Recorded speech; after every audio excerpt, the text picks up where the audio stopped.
இப்போ கட் பண்ணுறது பார்த்தீங்கன்னா ஃப்ரண்ட் பக்கம் முன் பக்கம் வந்து கட் பண்ண போகிறோம். இப்போ ப்ளவுஸில் வந்து பீஸில் இருக்கிறது இவ்வளோ தான், அந்த நடுவில் மட்டும்தான் துணி இருக்கும். இப்போ ரைட் சைடில் நம்ம பேக் பார்ட் கட் பண்ணியிருப்போம், லெஃப்ட் சைடில் ஸ்லீவ் கட் பண்ணியிருப்போம். இப்போ நடுவில் இருக்கிற பார்ட்டை தான் நம்ம ஃப்ரண்ட் பக்கம் எடுக்கணும். எப்பயுமே யாருக்காக இருந்தாலும் சரி பேக் பார்ட்டு அடுத்தது ஸ்லீவு மூணாவதாக தான் நம்ம முன் பக்கம் கட் பண்ணணும். சரியா? நீங்கள் எடுத்தோடனே நடுவில் நமக்கு துணி பத்தலைன்னா என்ன பண்ணுறது அப்படின்ட்டு பேக்கை கட் பண்ணிவிட்டு முன் பக்கத்தை கட் பண்ணிடாதீங்க. ஸ்லீவுக்கு அப்புறம் துணி பத்தாமல் போயிடும். இப்போ நமக்கு துணியை வந்து ஃபஸ்ட்டு நான் கிராஸ் பீஸ் தான் சொல்லித்தருவேன்னு சொல்லியிருந்தேன். அதனால் நல்லா கேர்ஃபுல்லாக பார்த்துக்கோங்க கிராஸ் பீஸ் வந்து எப்படி போடணும் அப்படின்னு. கிராஸ் பீஸை நீங்கள் கரெக்டாக போடலைன்னா அது ப்ளவுஸ் வந்து ஃபினிஷிங் வந்து நல்லாவே இருக்காது. நீங்கள் வியர் பண்ணதுக்கு அப்புறம் கொஞ்சம் டிஃப்ரெண்ட்டாக தான் இருக்கும். இப்போ உங்களுக்கு காட்டுறேன் பாருங்கள். இப்போ அந்த கார்னரில் துணி வந்து இருக்குது. அந்த கார்னர் இருக்கிறத நான் இப்போ ஸ்கேல் வச்சு நான் கோடு போட்டிருக்கேன் பார்த்தீங்களா? இப்போ அது ஒரு முக்கோண ஷேப்பில் இருக்குது. இப்போ அந்த முக்கோண ஷேப்பில் இருக்கிறதுல சென்டரில் ஒரு கோடு போட்டுட்டேன். எல்லாரோட ப்ளவுஸ்லையுமே பார்த்தீங்கன்னா இந்த மாதிரி தான் ஷேப் வந்து இருக்கும். சரியா? எவ்வளோ மெட்டீரியல் எடுத்தாலும் இப்படி தான் இருக்கும் மீதி துணி.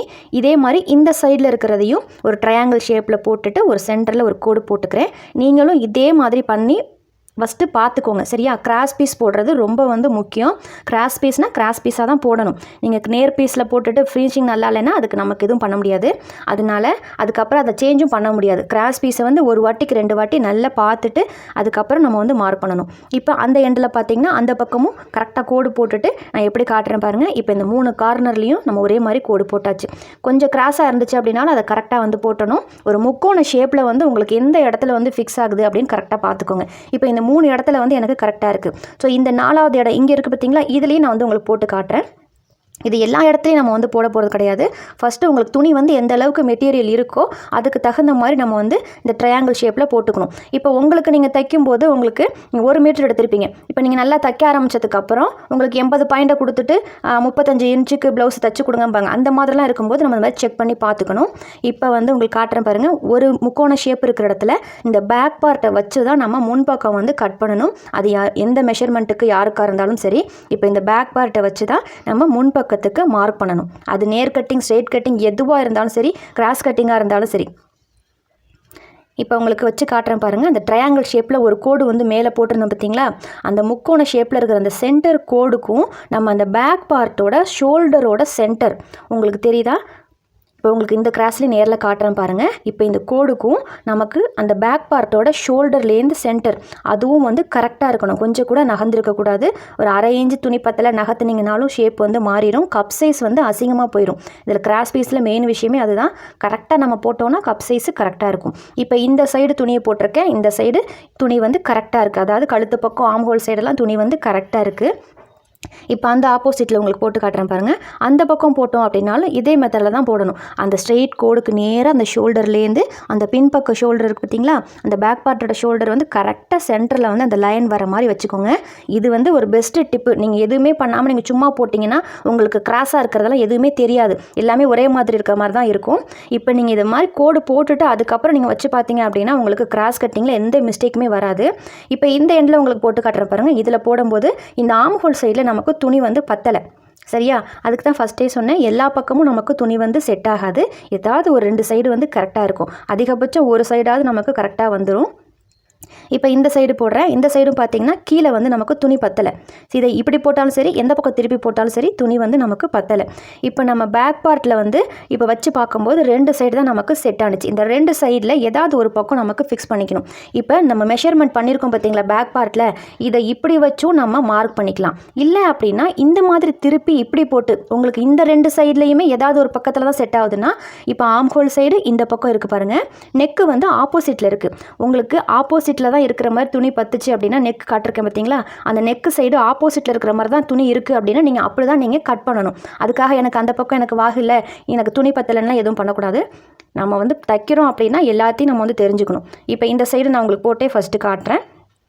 உங்களுக்கு அடுத்தடுத்ததில் துணி பத்தலை அப்படி என்ன செய்கிறது அப்படிங்கும்போது நீங்கள் அப்படியே வந்து ப்ராக்டிஸ் பண்ணிக்கணும். இப்படி தான் நான் பழகியிருக்கேன், இப்படி தான் பண்ணுவேன்னா ஒன்றும் செய்ய முடியாது. இப்போ உங்களுக்கு காட்டுறேன் பாருங்கள். அந்த கிராஸ் வந்து கரெக்டாக செட் ஆகி உட்காரணும். இல்லைன்னா கிராஸ் கட்டிங் மாதிரி இருக்காது. இப்போ துணியை பேக் பார்ட்டை வந்து நான் போட்டுட்டேன். இதில் உங்களுக்கு இந்த சைடு அந்த சைடு எந்த சைடு உங்களுக்கு கரெக்டாக இருக்குமோ போட்டுக்கோங்க. ஏன்னா 2 சைடுமே நமக்கு துணி இருக்குது. ஏன்னா இது 1 மீட்டர் துணி வந்து எடுத்திருக்கோம். அதனால கரெக்டாக இருக்கும். இப்போ இந்த சைடு உங்களுக்கு நான் போட்டு காட்டுறேன்.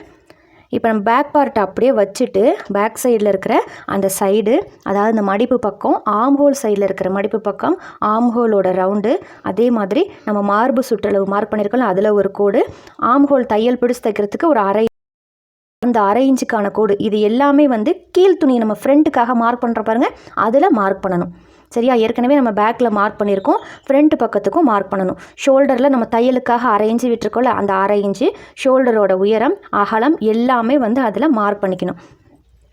இப்போ இது எல்லாத்தையும் மார்க் பண்ணிவிட்டு இப்போ பேக் பார்ட்டை எடுத்துடலாம். இதுக்கப்புறம் தான் நம்ம முன்பக்கத்துக்கான மெஷர்மெண்ட் எல்லாமே நம்ம வந்து ஒன்று ஒன்றா எடுக்கணும். இப்போ நம்ம கோடு போட்டிருக்கோம் பார்த்திங்களா, அது எல்லாமே வந்து கரெக்டாக இருக்கான்னு கோடு போட்டுக்கலாம். இப்போ கழுத்தோட பக்கம் வந்து நம்ம கோடு போட தேவையில்லை, கழுத்தோட அகலத்துக்கிட்ட மட்டும் குட்டியாக போட்டால் போதும். ஆம் ஹோல்கிட்ட நம்ம பேக் பார்ட்டில் எப்படி எல் ஷேப்பில் ஆம் ஹோல் எடுப்போமோ அதே மாதிரி தான் போடுறேன். இதில் ஆம் ஹோல் வரைஞ்சிருந்ததுனால அந்த ஆம் ஹோல் அப்படியே வச்சுட்டு அந்த லைன் மட்டும் ஜாயின் பண்ணுற மாதிரி அந்த எல் ஷேப்பில் வந்து உங்களுக்கு நான் போட்டிருக்கேன். இப்போ இது வந்து வரைகிறது வந்து இப்போ பேக் சைடோட ஆம் ஹோல். இப்போ பேக் சைடு ஆம் ஹோல் வந்து இப்படி தான் இருந்துச்சு, இது வந்து பேக்கு. இப்போ நம்ம முன்குழிவு வந்து இதில் எடுக்கணுங்கும்போது முன்குழிவு வந்து நம்ம ஒரு 1/4 இன்ச்சு எடுத்தால் போதும். எவ்வளோ ஆளுக்கு குண்டானவங்களுக்காக இருந்தாலும் சரி அந்த எல் ஷேப்புக்குள்ளேயே நீங்கள் எடுக்கணும். எல் ஷேப்புக்கு வெளியில் நீங்கள் எடுத்துட்டீங்க, அதாவது இந்த ஷோல்டர் பக்கமாக உள்ளுக்குள்ளே தள்ளி எடுத்துட்டீங்க அப்படின்னா ப்ளவுஸ் போட்டதுக்கு அப்புறமா ஸ்லீவ் துணி வந்து முன்பக்கமாக இழுத்துட்டு வந்துடும். அப்போ அதை வந்து நம்ம எந்த கரெக்ஷனும் பண்ண முடியாது. நீங்கள் 1/4 இன்ச்சு எடுத்து பாருங்கள், சுருக்கமாக இருக்குது அப்படின்னா இன்னொரு 1/4 இன்ச்சு எக்ஸ்ட்ரா 1/2 இன்ச்சு வேணாலும் எடுத்துக்கோங்க. ஆனால் அந்த ஆம் ஹோலோட எல் ஷேப்புக்கு வெளியில் வரவே கூடாது. இப்போ முன்குழிவு எடுத்தாச்சு, இப்போ ஆம் ஹோலோட வேலையெல்லாம் முடிஞ்சிருச்சு. இப்போ அடுத்தது ஃபுல்லாகவுமே வந்து நமக்கு ஃப்ரண்ட் நெக்லேருந்து நம்ம ஸ்டார்ட் பண்ணிக்கலாம். எந்த மெஷர்மெண்ட்லேருந்து நீங்கள் எழுதியிருக்கீங்களோ அப்படியே ஆர்டராக பண்ணிட்டு வாங்க. ஒவ்வொரு வாட்டி கட் பண்ணும்போது ஒவ்வொரு இதில் அந்த நம்ம எழுதியிருக்கிறத மாற்றி மெஷர்மெண்ட் எடுக்காதீங்க. நீங்கள் ஸ்டார்டிங்கில் என்ன வந்து பின் உயரம் ஆரம்பிக்கிறீங்களோ முடிக்கிற வரைக்கும் நல்லா அதை மனப்பாடம் கூட பண்ணிக்கோங்க. அந்த ஆர்டரில் தான் நம்ம கட்டிங் வந்து பண்ணணும்.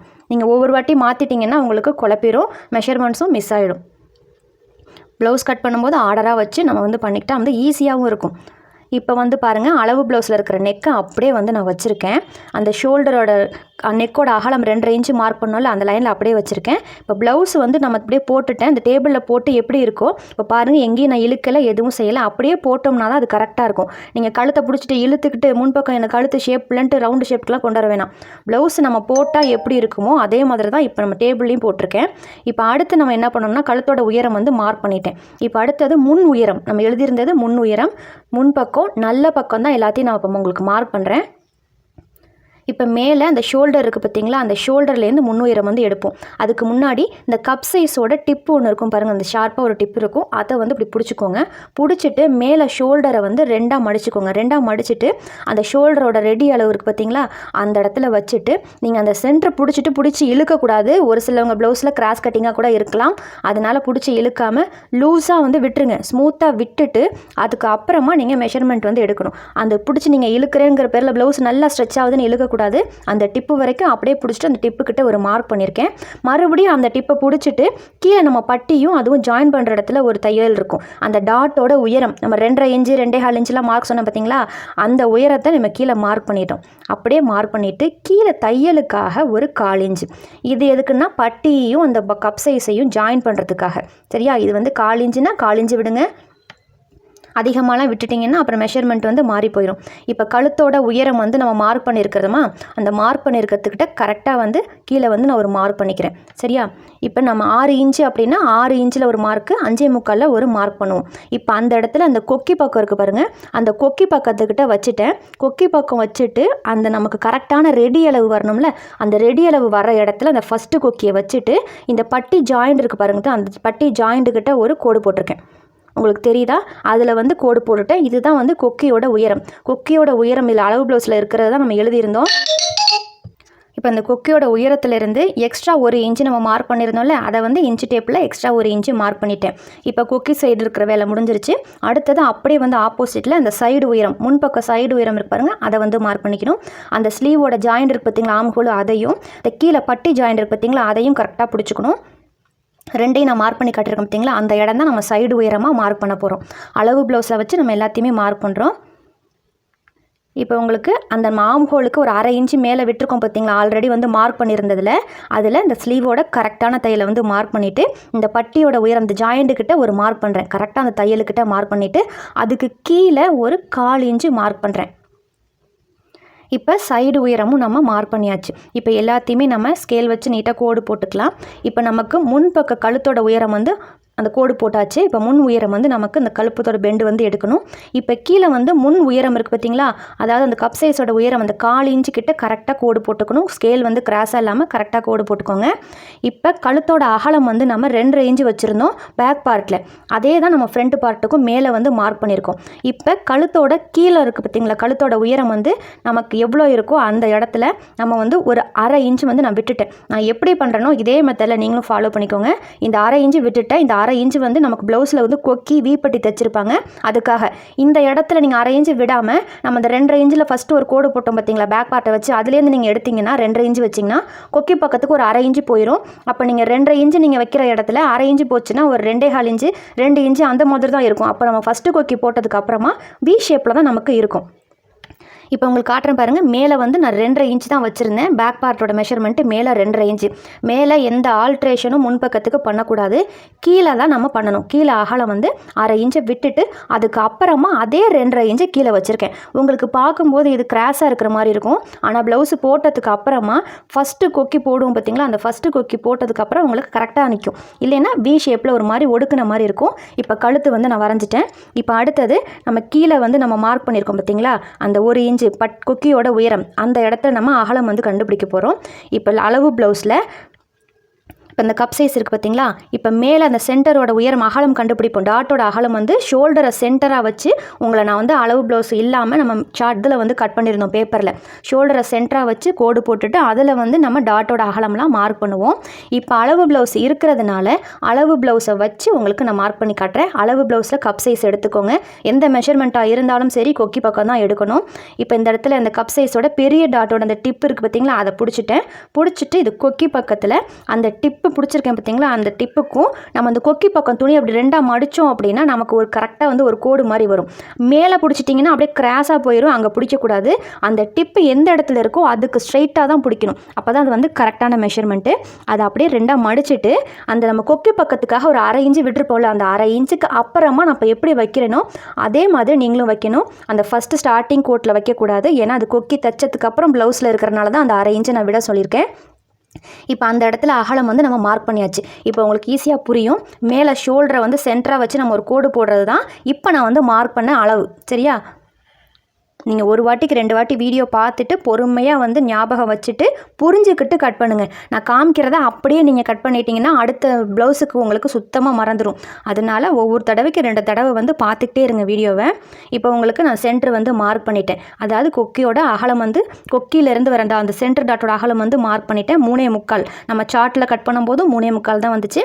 இப்போ அளவு ப்ளவுஸில் இருக்கிறதும் பாருங்கள் 3.25க்கு கரெக்டாக இருக்குது. ஸோ இந்த மாதிரியும் வந்து நம்ம கொக்கிக்கிட்ட வந்து பெரிய டாட்டோட அகலம் வந்து நம்ம கண்டுபிடிச்சி.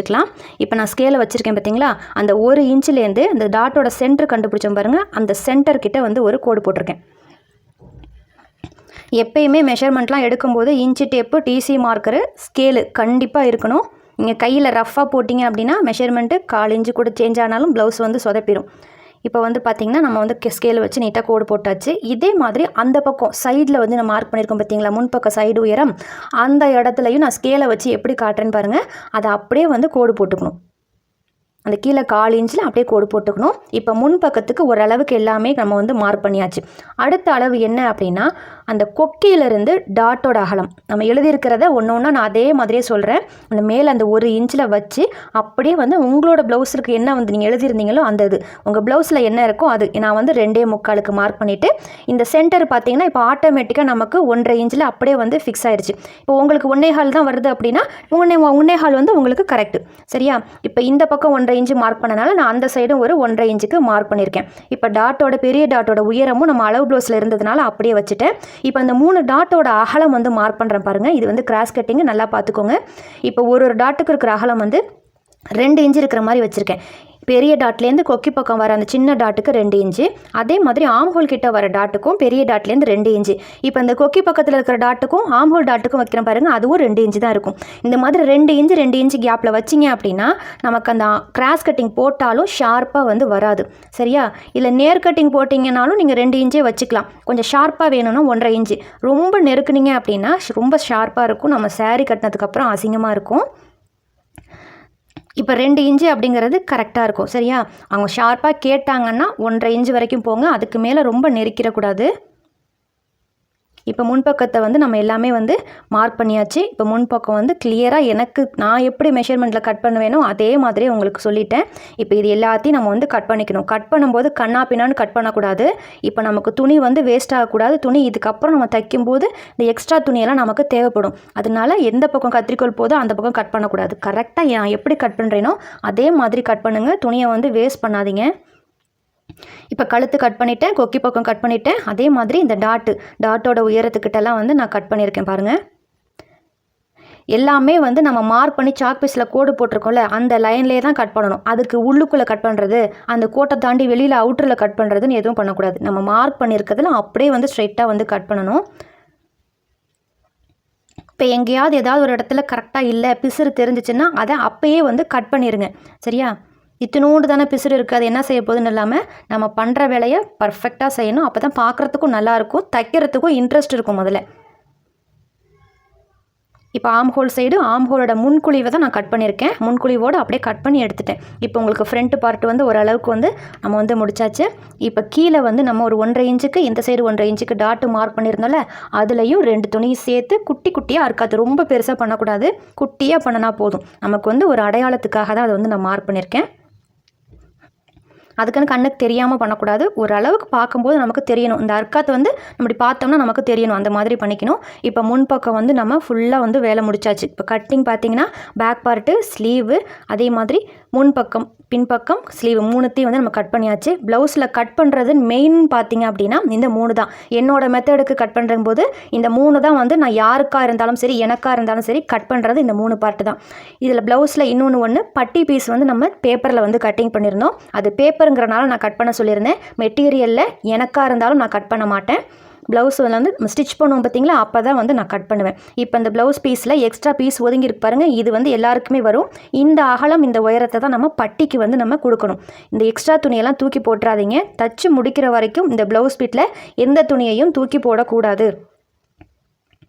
இப்போ பேக் பார்ட்டையும் நம்ம முன்பக்கத்தையும் உங்களுக்கு வச்சு காட்டுறேன் பாருங்கள். இப்போ பேக் பார்ட் நம்ம கட் பண்ணது, அதுக்கப்புறம் முன்பக்க பீஸையும் ஷோல்டர்லேருந்து கொக்கி சைடு, ஆம்ஹோல் சைடு எல்லாமே கரெக்டாக இருக்கான்னு செக் பண்ணிக்கணும். ஏன்னா ஆம்ஹோல் சைடு வந்து முன்குழிவு எடுக்கிறேங்கிற பேரில் முன்குழிவு எடுக்கும்போது மார்பு சுற்றளவில் ஒரு கோடு போட்டிருப்போம் பாருங்கள், அந்த கோட்லேருந்து பார்த்திங்கன்னா முன்பக்க குழிவு பள்ளமாக இருக்கும், கீழே இறக்கி எடுத்திருப்பீங்க. ஸோ அதெல்லாம் வந்து ஸ்டார்டிங்கில் இப்போ தைக்கிறவங்களுக்கு உங்களுக்கு மிஸ்டேக் வரும். அதனால தான் அந்த இடத்துல கிளியராக உங்களுக்கு காட்டுறேன். முன்பக்க குழிவு அந்த எல் ஷேப்புக்குள்ளே தான் எடுக்கணும். அந்த ஆம்ஹோல் சைடு அந்த பாடி சுற்றளவுலேருந்து எடுக்கக்கூடாது. இப்போ கழுத்து, அந்த கொக்கி பக்கம் எல்லாமே வந்து கரெக்டாக நம்ம வந்து கட் பண்ணியிருக்கணும். ஃபஸ்ட்டே வந்து நம்ம செக் பண்ணிக்கணும். ஏதாவது மிஸ்டேக் இருந்துச்சு அப்படின்னா நம்ம அதை வந்து கட்டிங்லேயே ஆல்ட்ரேஷன் பண்ணிடணும். இதை பண்ணலைன்னா நம்ம அப்புறம் ஸ்டிச்சிங் பண்ணும்போது அந்த மெஷர்மெண்ட்டு மாறிடும். அப்போ ப்ளவுஸ் போட்டதுக்கப்புறம் சுத்தமாக ப்ளவுஸ் வந்து வேஸ்ட்டாக போயிடும். இப்போ 3 பீஸையும் நான் கட் பண்ணிட்டேன். அடுத்தது 1 by 1 கிளியராக வந்து நான் ஸ்டிச்சிங் வீடியோவில் சொல்கிறேன்.